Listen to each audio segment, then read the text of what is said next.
Minsan, napag alam kong konti na lang, hindi na po ako makain. Binibigay ko na lang po sa kanya. Tapos, hinahatihan ko na ng mga pusa, mga aso. Ako po kahit ano po kahit di na po ako kumain, pero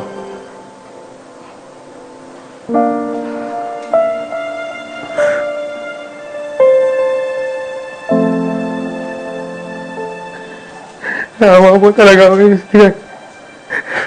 Kahit po hindi na po ako kumain, binibigay ko po sa kanila. Kaya ko naman sarili ko po eh. Sitwasyon po niya, siyempre, artista po siya na parang ako na lang din po nahihiya talaga na naging ganito ang buhay niya dahil sa akin eh.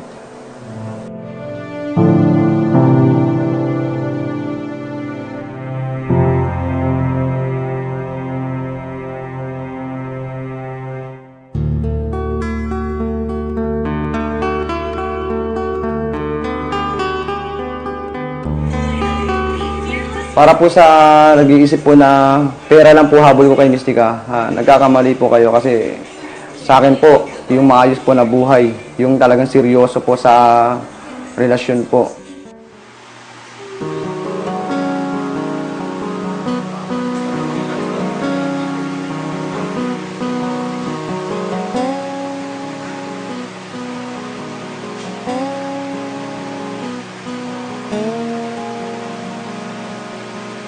Of course, hindi ko na ma-expected na lahat ay magbibigay. Ultimo nga, load, hinihingi ko sa Facebook. Ultimo load, pinagtatawanan ako. Sabi nila, sobra na. Parang namimera ka na. Parang namimihasa ka na. Pati load pa, hinihingi mo na.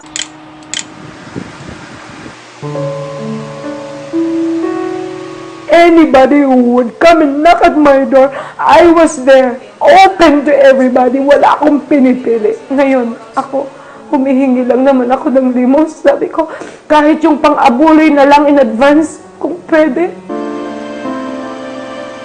So happen na meron tao na talagang natouch po doon sa istorya ko dahil nakita sa videos. So ito po yung taga-Canada na si Dovie San Andres.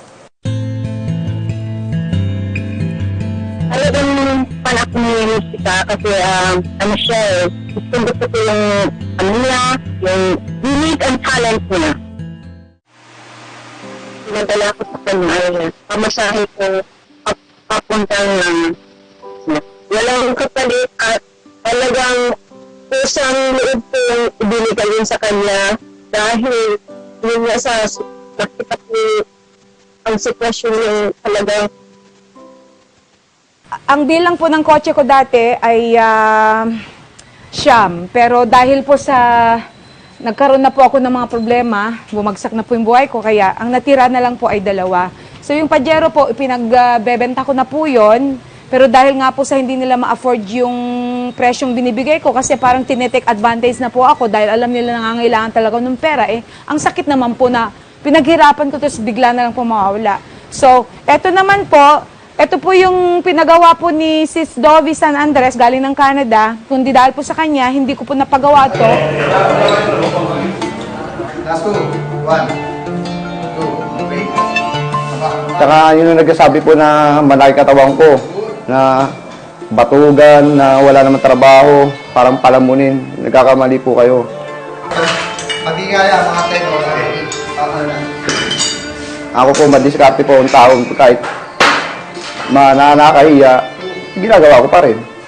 Pero di naman nakakahiya yun kasi marangal naman yun. Ang ano na pangit lang doon kung nagdanakaw ka.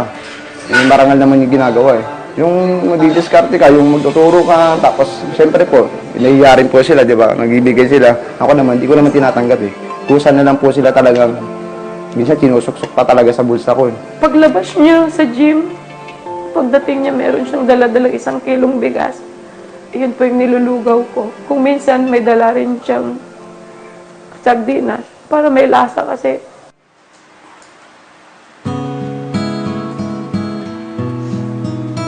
Kung gimmick lang, maraming pwedeng gawin. Hindi sa ganitong paraan. Hindi sa ganitong namamalimos. Very good. Dito lahat yan. Dito lahat yan.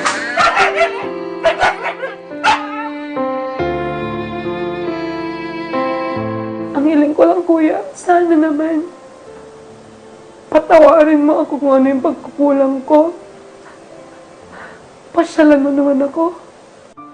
Bago ako matuluyan kung sakali man mawala na ako. Ate, kung ano na yung pagkukulang ko, sana patawarin mo rin ako. Kung sino po yung mga sumumpa sa akin, sana tanggalin na po yung sumpa niyo sa akin.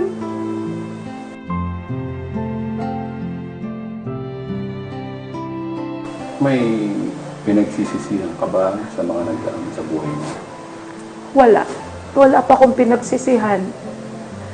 Hindi ko po pwedeng pagsisisihan ko yung tumulong ako kahit kanino. Kung pinakain ko, kung tinulungan ko yung may mga masasamang balak na naloko lang sa akin. Sa Diyos lang naman sila nagkasala eh. Ako ginawa ko lang naman kung anong nararapat eh. Dahil kinatok ako, kapatid ko rin yan eh. I treat everybody as my own family.